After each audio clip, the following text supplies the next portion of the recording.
Today in Salt Lake City, money matters, major shakeups, and meals for all students. I'm Dean Bark. Welcome to the City Report with Dean Bark from Salt Lake City. Let's open with the big one. Federal cuts force layoffs for public health workers across Utah. Federal funding cuts led by the Trump administration have resulted in a difficult situation for public health workers across Utah. Now that's worth discussing. You see, funding that's been retracted amounts to $11.4 billion, directly impacting the state's public health resources. As a result, positions ranging from epidemiologists to nurses have faced layoffs. And in times when emerging health threats continue to make headlines, this isn't simply a paper cut. Now here's some food for thought. The retracted funding supported wider public health initiatives beyond just pandemic response. That's the story right there. Local departments have had a hard time with retention as these funding uncertainties loom over them, kind of like a cloud over a picnic. In my opinion, this shift shows a troubling pattern of prioritizing cost over community health resources. The emphasis seems misplaced, prioritizing dollars over health. Let's not overcomplicate this. All right, next topic. Federal DEI cuts halt University of Utah's health research endeavors. And here's the scoop. The Trump administration has terminated the funding for the University of Utah's Clinical and Translational Science Institute, which focused on research about health disparities.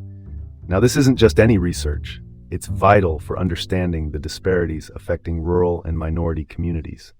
But over 300 similar projects nationwide are now in limbo.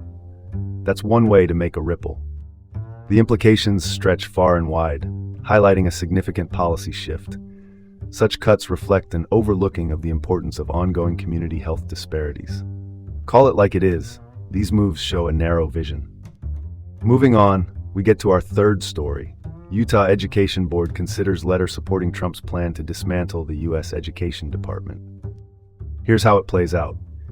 At least 4 members of the Utah State Board of Education have drafted a letter endorsing the dismantling of the federal education department, arguing for local control. With federal funds accounting for 11% of the state's public education budget, something like Title I, which aids disadvantaged schools, might be left in the lurch. The letter highlights ongoing tension between federal oversight and local control. The question is, can local management truly step in to replace the shortfall? Because if they can't, it's the most vulnerable who will feel the impact. That's the takeaway. Let's pivot to the next story. Utah enforces stricter guidelines on life coaches to protect mental health.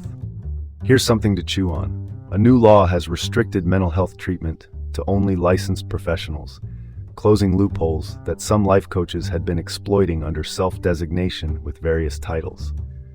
With therapists in short supply, you might say a guidebook is needed to navigate these waters. This regulation sheds light on the struggle to keep professional standards high amidst an unregulated market. With life coaches using more than 100 marketing titles, it sounds a bit like a name game. Regulating these practices is certainly a step in public safety, but clarity on coaching standards is overdue, don't you think? And last up for today, Utah expands free school meal program, eliminating reduced cost options. This new chapter comes courtesy of Governor Spencer Cox signing off on HB 100. Under this bill, previously reduced cost meals are now free, benefiting about 40,000 more students. And let me tell you, this isn't just solving hunger, it's tackling the stigma often associated with who gets free meals in schools. Even more interesting, Utah had initially opted out of the federal summer EBT program. Talk about a turnaround. Efforts like these to eliminate stigma and ease financial burdens are steps in the right direction for student well-being.